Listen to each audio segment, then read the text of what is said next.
Les centimètres comptent.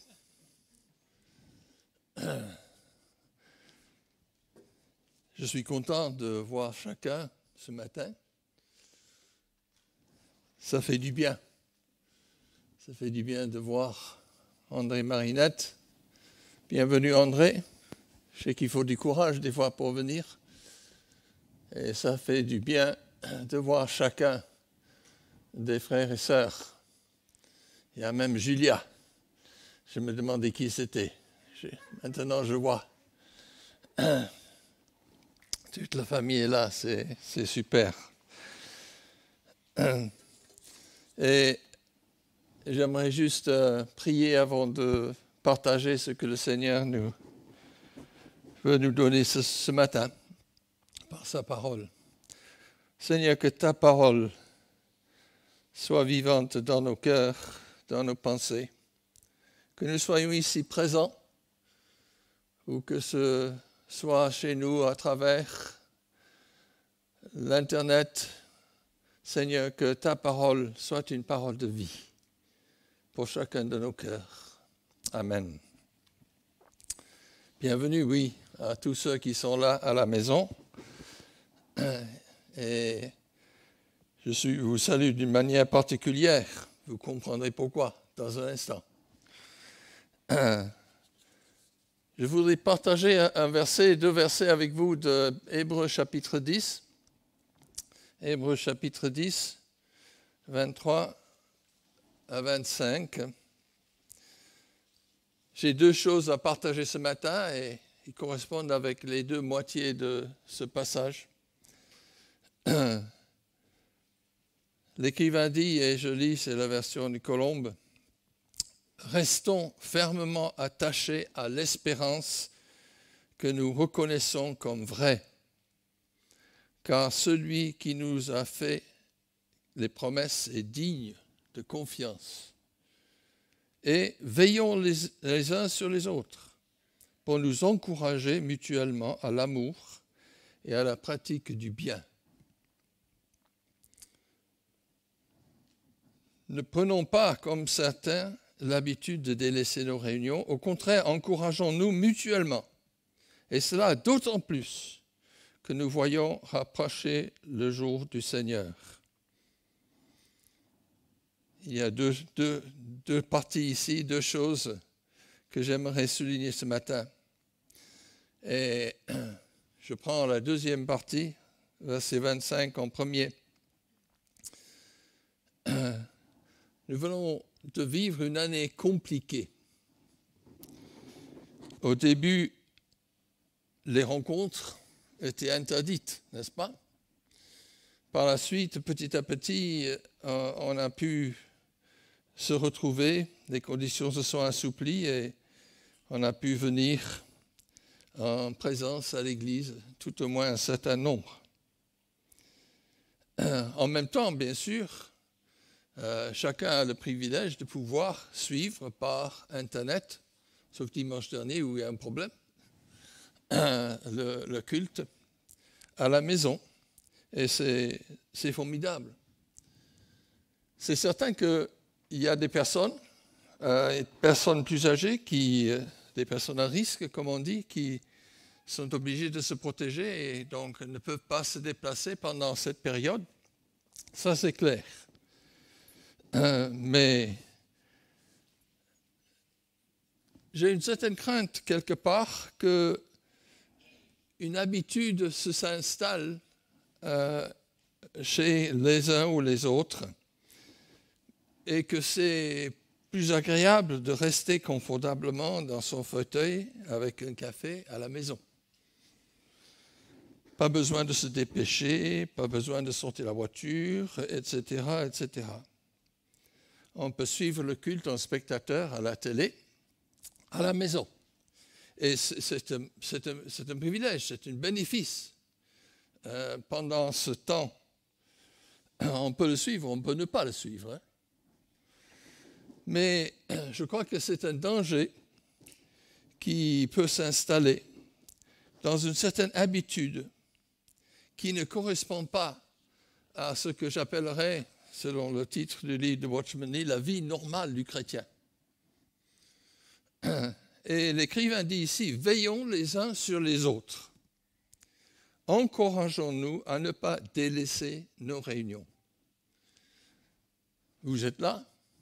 D'autres, peut-être se sont pris trop tard pour s'inscrire, n'est-ce pas?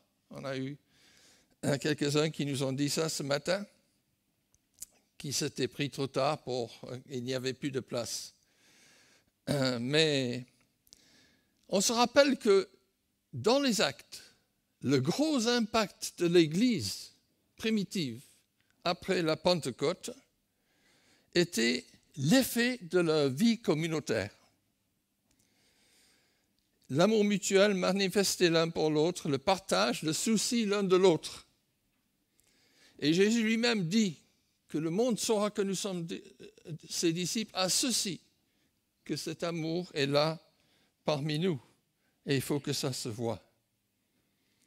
Alors je dis à ceux, évidemment pas à vous, mais peut-être à quelques-uns, je ne sais pas, chers amis, ne restez pas seuls chez vous.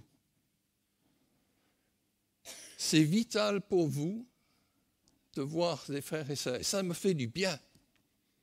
Et ça vous fera du bien. C'est vital aussi pour vos enfants de ne pas se mettre dans une habitude de ne pas aller à l'église. Parce que s'ils commencent à prendre cette habitude, après c'est difficile de changer. C'est vital aussi pour l'église. Et comme nous avons entendu dimanche dernier, Dieu a mis des dons dans l'église qui sont pour les autres, afin que les autres puissent en profiter. Et pour cela, il faut être ensemble. On a besoin les uns des autres. Alors si vous êtes pris trop tard cette semaine, lundi matin, inscrivez-vous.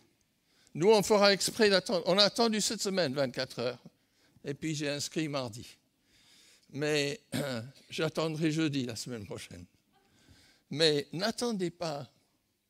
Prenez cette initiative parce que nous avons besoin les uns des autres. Ne prenons pas l'habitude d'éviter, enfin, de délaisser nos réunions. Ça, c'est la première partie. Deuxième partie. La deuxième chose sort de ma lecture personnelle et avec ces premiers versets de l'Épître aux Hébreux, j'étais très impressionné en relisant cette semaine le psaume 37. Prenez votre Bible si vous l'avez. Je sais que tout le monde ne l'a pas. Vous l'avez peut-être sur le téléphone. Moi, j'ai besoin de papier, même si c'est des vieux papiers qui tiennent avec du scotch. Mais prenez votre Bible. Prenez l'habitude d'amener votre Bible.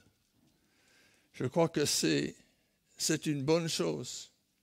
Et dans ce psaume extraordinaire, le psaume 37, psaume de David, lorsqu'il était en difficulté, pendant une période où il était chassé, etc., nous avons un certain nombre de choses extraordinaires que le Seigneur nous dit et à travers la bouche de David. Et je vous encourage à prendre le temps de relire cela cette semaine et de méditer ces versets. Je veux souligner simplement ce matin deux listes qui vont paraître à l'écran, tout au moins les titres, deux listes qui se trouvent dans ces versets. Et je ne commenterai pas beaucoup, parce que sinon nous serons là jusqu'à 2 heures. Mais au début, il y a des verbes à l'impératif. Je vous encourage à prendre une feuille de papier. J'ai une feuille de papier. Et d'un côté, j'ai mis les verbes impératifs, ce que le Seigneur nous demande de faire. Et de l'autre côté, j'ai mis après les bénédictions qui découlent de l'obéissance, de la mise en pratique de ces impératifs.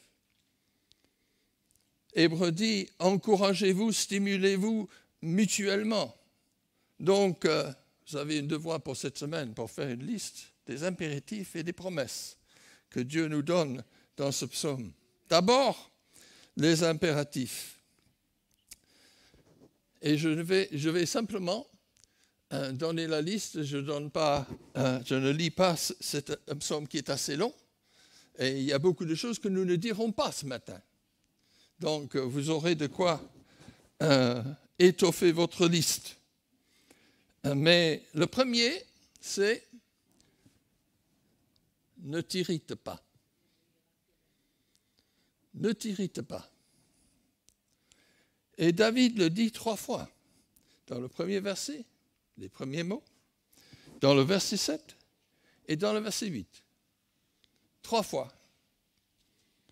S'il le répète, je crois que c'est parce que cela doit être un problème récurrent. Ne t'irrite pas. Je ne sais pas si ça vous arrive de vous irriter. Ne posez pas de questions à ma femme à mon sujet. Oui, c'est un problème. Il y a diverses sources d'irritation, n'est-ce pas? Il peut y avoir beaucoup de sources d'irritation. Ici, David parle du méchant, mot qui revient assez souvent, celui qui fait le mal. Bien sûr, il parle d'une manière globale, et je pense qu'il parle dans un certain sens du monde de ceux qui ne croient pas. Mais pas seulement. Pas seulement. Ce n'est pas seulement les non-croyants, égoïstes ou violents qui s'irritent ou qui sont sujets d'irritation. Est-ce qu'il n'y a pas aussi quelquefois de sentiments négatifs ou de pensées, des paroles critiques parmi ceux qui se disent chrétiens? Dans l'Église, dans notre Église. Moi, je sais que certaines personnes ont été blessées par des paroles ou par des attitudes à leur rencontre. Je dirais, ils n'ont pas raison d'être blessés. Parce qu'avec le Seigneur, on doit pouvoir dépasser. Mais cela existe. Et c'est sûr que David faisait référence à ses ennemis, à des personnes qui n'étaient pas croyants. Quoi qu'il en soit, il dit 3 fois, ne t'irrite pas. L'irritation nous pousse à nous focaliser sur le mal, sur ce qui n'est pas bon. L'imitation aussi consomme notre énergie et notre temps.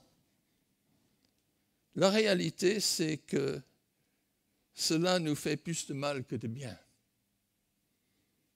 Alors que David dit plusieurs fois que le méchant sera jugé. Dieu s'occupe du méchant. Je n'ai pas besoin de m'occuper de Dieu, cher moi. C'est Dieu qui s'en occupe, c'est son problème. Et même le succès des méchants ne devrait pas nous inquiéter. Ne vous irritez pas. Ça ne sert à rien. Ça détourne notre regard du Seigneur. Donc David commence avec un négatif. Et puis il passe à des positifs. Au verset 3. Confie-toi. Confie-toi en l'Éternel. Focalise-toi sur l'Éternel, sur ce qu'il est, sur son amour pour toi. Et dis, pratique le bien. Tout le monde sait ce qui est bien. Même si on parle aux incrédules, ils ont une conscience. Et ils seront d'accord avec un certain nombre de choses que nous pourrions dire. Ils savent ce qui est bien. La Bible nous dit ce qui est bien. Jésus est lui-même notre modèle de ce qui est bien, n'est-ce pas? Dans sa vie, dans ses relations avec les autres. Tellement bien qu'à un certain moment, la foule dit, mais il a fait toutes choses bien. C'est son exemple. Il fait du bien à tous sans exception. Confie-toi à l'Éternel et pratique le bien. Et puis, il va encore plus loin, plus fort. Fais de l'Éternel tes délices. Je me disais encore ce matin, alors que je l'ai lu X fois cette semaine, ça veut dire quoi? Fais de l'Éternel mes délices. Méditez sur son amour. Méditez sa miséricorde, sa grâce, sa patience avec ceux, avec moi, avec toi, avec nous, qui ne sont pas toujours bien, n'est-ce pas? Méditez sur l'Éternel. Fais de l'Éternel tes délices. Médite sa bonté. Méditez ce qu'il est. Dieu est amour. Méditez ce qu'il fait. Compte les bienfaits de Dieu. Mets-les tous devant tes yeux. Il faut faire une deuxième liste, n'est-ce pas? Fixez les regards sur lui. Ne t'irrite pas. Confie-toi en l'Éternel. Fais de lui tes délices. Quatrièmement, recommande ton sort ou ton avenir à l'Éternel. Mets en lui ta confiance. D'abord, souvent nous faisons des projets pour l'avenir, n'est-ce pas? Mais dans toute chose, ce n'est pas une nouvelle, mais quelquefois, je ne sais pas, peut-être les circonstances nous bousculent et puis on commence à dire comment je vais m'en sortir, comment je vais m'organiser, Recommande ton sort à l'Éternel d'abord, en premier lieu. Ne comptons pas sur ce que le monde peut nous apporter, bien que cela nous apporte des choses. Et c'est sûr que nous devons user avec sagesse de ce que le monde donne. Mais avant tout, retenons les promesses de Dieu. Ça, c'est une troisième liste, n'est-ce pas? Une liste des promesses de Dieu qu'il fait dans sa parole, qui sont certaines et qu'il accomplit toujours. Hébreux 13, 6, « Je ne t'abandonnerai pas et je ne te délaisserai pas, dit Dieu. » On n'est jamais seul. Cinquième impératif, garde le silence. Il y en a qui ont plus de mal à ça que d'autres, n'est-ce pas? Garde le silence. Espère en lui. On est tenté de juger, n'est-ce pas? De critiquer, de dénoncer le mal. Attention à notre langue, à ce qu'on dit. Jacques 3 dit, et c'est une belle image, qu'une source ne doit pas jaillir, il ne doit pas jaillir d'une source de l'eau douce et de l'eau amère. Ce n'est pas bon. Vous pouvez relire, vous connaissez le passage sur Jacques, chapitre 3, au sujet de la langue. C'est très fort. Mais c'est un mal, et il dit qu'aucun homme ne le contrôle. Alors, on est tous dedans, n'est-ce pas? Garde le silence. Autrement dit, ferme-la.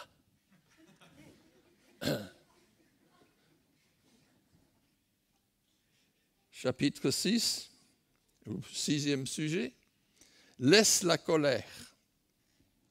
Laisse la colère. C'est plus facile peut-être pour certains que d'autres, je ne sais pas, selon notre caractère. Mais Jacques dit en Jacques 1, verset 20, « La colère de l'homme n'accomplit jamais la justice de Dieu. » La colère de l'homme n'accomplit jamais la justice de Dieu. La colère fait plus de mal à celui qui le manifeste qu'à celui ou celle qui en est l'objet, n'est-ce pas? Ça n'accomplit jamais la justice de Dieu. Et nous devons faire attention. Il y a d'autres. Ça, c'est juste les versets 1 à 10, et il y en a 40 versets dans ce psaume. Il y en a d'autres impératifs. Mais ça donne le ton, n'est-ce pas? Ça donne l'orientation de ce que le Seigneur nous recommande. Ne t'irrite pas, confie-toi en l'Éternel, fais de l'Éternel tes délices, recommande ton avenir, ton sort à l'Éternel. Ne te fais pas de soucis, il s'en occupe. Jérémie le dit, n'est-ce pas? Il a un avenir et de l'espérance pour ceux qui se confient en lui. Garde le silence et laisse la colère. Quels sont les bénéfices qu'on en retire? Deuxième partie de notre liste. Si on respecte ces instructions, et j'ai passé brièvement sur la première partie, je passerai encore brièvement sur la seconde partie. Mais c'est bien. D'abord, le Seigneur nous promet la sécurité. J'ai dit une pâture assurée. J'étais content qu'on a commencé avec le chant du psaume 23, n'est-ce pas? Parce que j'ai pensé aussi plusieurs fois à ce que ce psaume dit au sujet de la sécurité que nous avons. Jésus dit dans Jean 10 qu'il nous tient dans sa main comme le bon berger. L'Éternel est mon berger, je ne manquerai de rien, etc. La sécurité de sa voix entre les mains de Dieu. Au verset suivant, fais de l'Éternel ton délice, il te donnera ce que ton cœur désire. On peut s'arrêter et se dire, mais qu'est-ce que ça veut dire?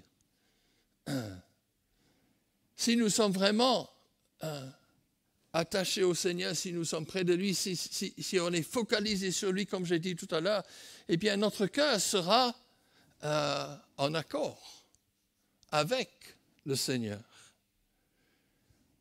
On a ces recommandations dans le Nouveau Testament, demandez et vous recevrez. Si notre cœur est en accord avec lui, n'est-ce pas? Il peut nous accorder ce que nous demandons. Et il y a plusieurs références dans la suite du psaume. L'Éternel, verset 23, l'Éternel a fermé les pas de l'homme et il prend plaisir à sa voix. Et au verset 31, la loi de l'Éternel est dans son cœur et ses pas ne chancellent pas. Nous pouvons avancer, marcher avec assurance, sachant que c'est lui qui dirige nos pas et qui conduit dans chaque domaine de notre vie lorsque nous faisons de lui nos délices. Conséquence de la troisième chose, recommande ton sort à l'Éternel et Dieu agira. Dieu agira. Pas moi. Bon, bien sûr, nous sommes collaborateurs avec lui. Mais c'est Dieu qui agit, surtout lui. Et la suite est intéressante dans ce verset. Il dit, il fera paraître la justice, ta justice, comme la lumière et ton droit comme le soleil de midi. Il y avait ça aussi dans un de nos chants ce matin. Si nous recommandons ça, Dieu agira et c'est alors que notre lumière va briller. Comme le Seigneur nous invite à le faire et comme Paul dit, soyez comme des flambeaux dans ce monde portant la parole de vie. Lorsque c'est lui qui agit, c'est lui qui paraîtra. Et c'est les autres, c'est lui que les autres vont voir. Ils seront attirés vers lui. Dieu agira. Nous pouvons compter sur sa fidélité. Garde le silence, reste tranquille. Attends-toi à lui. Et à ce moment-là, le Seigneur nous soutient. À ce moment-là, il nous garde. J'ai dit tout à l'heure, le Seigneur s'occupe du méchant. Je n'ai pas à moi à m'en occuper. Le Seigneur soutient celui qui est juste au verset 17. Le bras des méchants seront brisés, mais l'Éternel soutient les justes. Il nous soutient. Il est là. Il est notre force. Ce n'est pas nous, c'est lui qui agit. Paul dit, ce n'est pas moi qui vis, c'est Christ qui vit en moi. Laisse la colère. Il y a plusieurs versets dans le psaume qui disent « Et vous posséderez le pays. Vous allez hériter du pays. » Bien sûr, c'était une réalité matérielle pour David et pour le peuple à cette époque. Mais pour nous, on a chanté la victoire du Seigneur, n'est-ce pas? Et la victoire finale est notre héritage éternel et durable. Nous avons un royaume inébranlable, dit Hébreux chapitre 13, qui nous attend dans les cieux. Et il en parle dans le verset 9. Ceux qui espèrent en l'Éternel posséderont le pays. Et puis au verset 18 aussi. Et au verset 29 et verset 34, et on pourrait les lire, les justes posséderont le pays. Et il t'élèvera pour que tu possèdes le pays, au verset 34, etc., etc. Oui, il y avait un contexte immédiat pour David, mais il y a une réalité spirituelle pour nous et pour chacun de ceux qui se confient en lui. J'ajoute, verset 27, fais le bien. Et on profite, on est au bénéfice, au verset 28, de sa protection. L'Éternel aime la justice, la postérité des méchants, et ils sont toujours sous sa garde. Nous sommes toujours sous sa garde. Il nous protège et sa présence nous accompagne.